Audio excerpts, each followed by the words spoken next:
বিনিয়োগকারী বন্ধুরা, আসসালামু আলাইকুম। আশা করি আপনারা ভালো আছেন। আমি এখন আপনাদের সাথে টেকনিক্যাল অ্যানালিসিস অফ ইন্স্যুরেন্স দেওয়ার চেষ্টা করব। আপনারা ভাবতে পারেন আবার এখন অ্যানালিসিস কি, বাজার তো মারতেছে। হ্যাঁ, ইন্স্যুরেন্স আসলেই মারতেছে এবং ইন্স্যুরেন্সকে ওই যে বাজারের একটা সিদ্ধান্ত, যে মার্জিন লোন, ওইটার কারণে ইন্স্যুরেন্সকে বাজার ডিসকাউন্টিং করতেছে।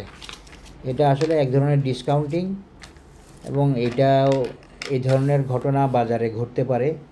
যদি প্রাইস সেন্সিটিভ ইনফরমেশন পজিটিভ আসে, বাজার প্রাইস দেয়। আর যদি প্রাইস সেন্সিটিভ ইনফরমেশন নেগেটিভ আসে বা মার্কেট রিলেটেড ইনফরমেশন নেগেটিভ আসে, তাহলে বাজার প্রাইস দেয় না, বাজার মাইট দেয়। মাইটটা এই মাইটটা টোটালি এক্সপেক্টেড ছিল না। এ আসলে গত 2 দিনের যে দুইটা ক্যান্ডেল নামবে না আশা করছিলাম বড় বড়, এই দুইটা ক্যান্ডেলই হচ্ছে এই নিউজের প্রেক্ষিতে মাইট, এবং এই মারাটা, এই কারেকশান হওয়াটা আনএক্সপেক্টেড।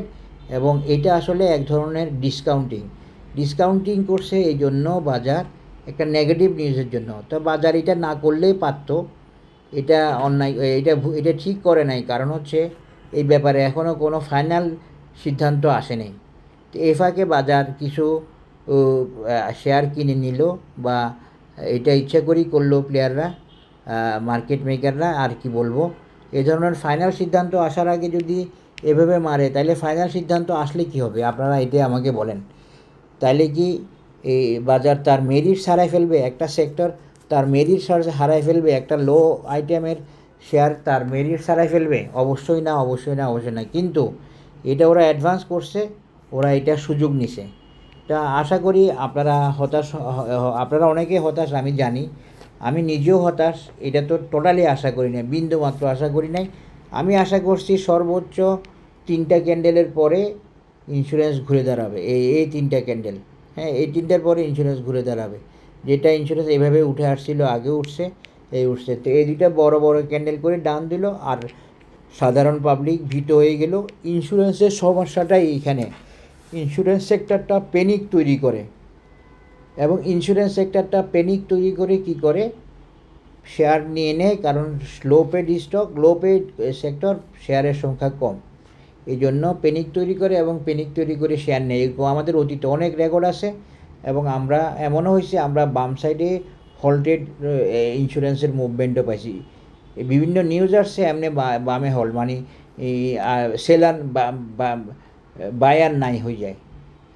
ওইগুলো অতীতের ঘটনা। তো এখন ওই পর্যায়ে নেয় নাই।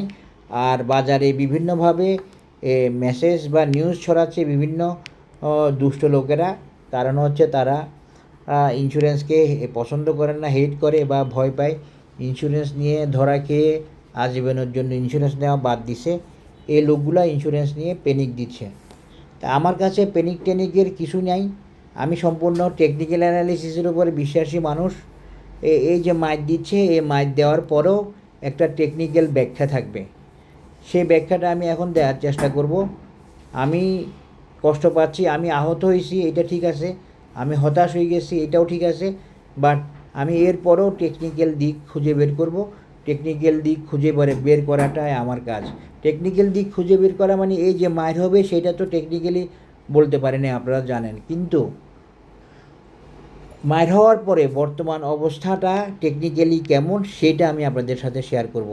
আপনাদের ভালো লাগলে দেখবেন, ভালো না লাগলে দেখবেন না, কোনো সমস্যা নাই। তা আমি এই 50-র উপরে থাকা ইন্স্যুরেন্স সেক্টর নিয়ে আমি পুরোপুরি হতাশ হচ্ছি না। একটা পজিটিভ নিউজ আসলেই আবার ঘুরে দাঁড়ানোর একটা সম্ভাবনা থাকবে। কিন্তু কারণ কি, কারণ ইন্স্যুরেন্সের টার্গেট আসলে এইখানে না। ইন্স্যুরেন্সটা এখনও বটমে, এই যে দেখেন বটমের মতো অবস্থায় আছে। ইন্স্যুরেন্সের টার্গেট তো উপরে, ইন্স্যুরেন্সের টার্গেট তো এইখানে যাওয়া,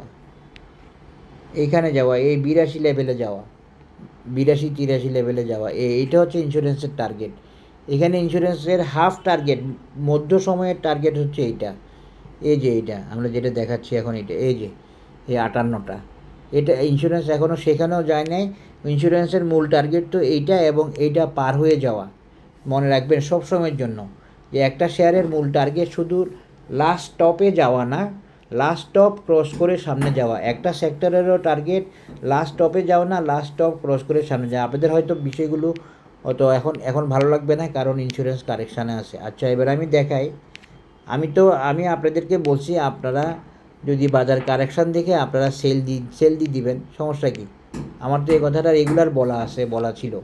তো এইটা নিয়ে আমি জন্য ভাবতেছি না, আপনারা যারা 5 টাকা ছিল প্রফিট, 2 টাকা কমে গেছে, বাকি 3 টাকার জন্য সেল দিয়ে দিবেন। 10 টাকা ছিল প্রফিট, এই 3 টাকা কমে গেছে, 4 টাকা কমে, 2 টাকা কমে গেছে, আপনি সেল দিয়ে দিবেন। আপনাদের তো আমি এভাবে শেয়ার করছি, কারণ আমি তো বাই সেল করাই না। আপনার প্রফিট থাকলে আপনি সেল দিবেন, আপনার লস থাকলে আপনি অপেক্ষা করবেন। এটাই হলো মূল কথা। এখন আসেন, এটা কোনো ইন্স্যুরেন্সের জন্য আবার বড় কোনো পতনও না। হ্যাঁ, এটা সামান্য একটা পতন। এই পতনে হতাশ হতে নেই, হতাশ হওয়ার প্রয়োজন নেই। তবে এখানে আমরা যদি শ্যাডো ছাড়া দেখি, তাহলে দেখাচ্ছে যে একটা টার্গেটই মিট হয়েছে, এটাই আর কি সমস্যা।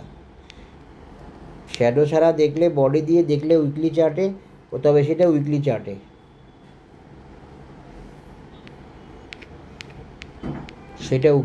ডে চার্টে কিন্তু উপরে পাওয়া যায়, অনেকগুলো শ্যাডো আছে এই জন্য। তা আসেন এখন আমরা দেখি ইন্স্যুরেন্স কোন অবস্থা আছে, ইন্ডিকেটর দিয়ে দেখব।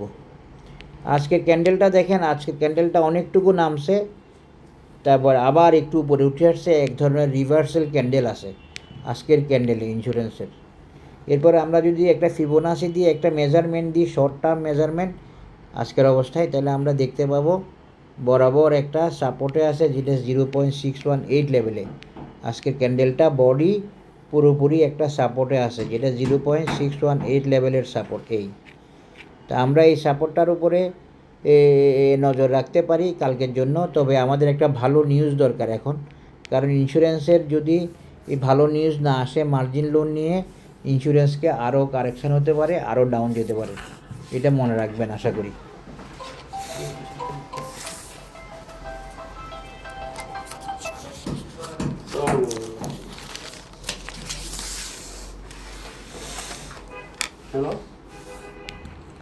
তো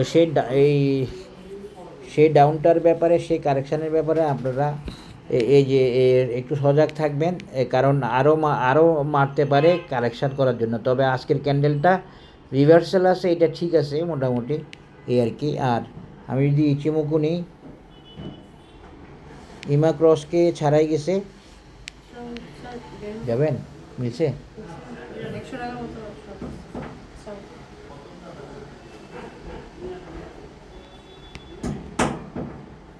ইমা ক্রস করে ফেলছে, তারপরে ইচিমুকু ক্রস করে ফেলছে। হ্যাঁ,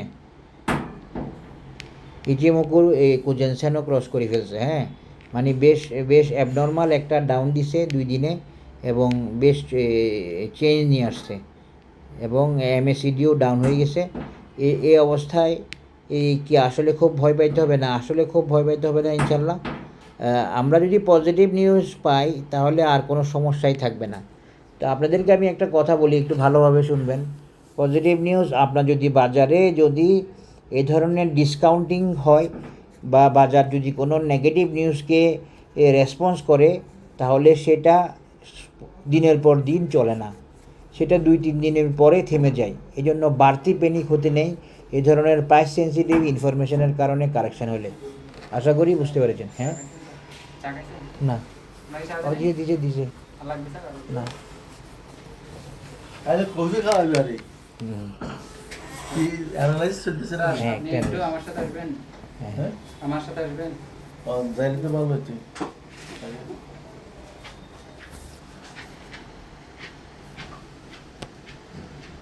তাহলে ওই যেটা এই ডিসকাউন্টিং বা মার্কেট যে প্রাইস সেন্সিটিভ ইনফরমেশনের কারণে যে রিয়েক্টটা করে, সেই রিয়েক্টটাও কিন্তু আপনারা মনে রাখবেন দিনের পর দিন চলে না, 2, 4, 5, 7 দিন এরকম চলে না, হয়তো 2-3 দিন পরেই সেটা ওকে হয়ে যায়। সেটা ইরান আমেরিকা যুদ্ধ লাগলেও সেটা হবে, কারণ সরাসরি ইফেক্ট বা সরাসরি তো ক্ষতি হচ্ছে না।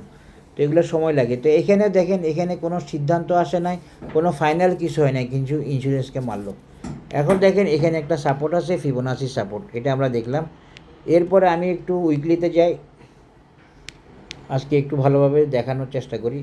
এই উইকলিতে সে তান ক্যানসেনের সাপোর্টে আসছে প্রাইস, হ্যাঁ, এই ইন্স্যুরেন্সে। তার মানে দেখেন একটা মেজারমেন্ট ওকে আছে, হ্যাঁ, মেজারমেন্ট ওকে আছে, ক্যালকুলেশন ওকে আছে, একটা সিস্টেমেটিক কারেকশান মনে হচ্ছে।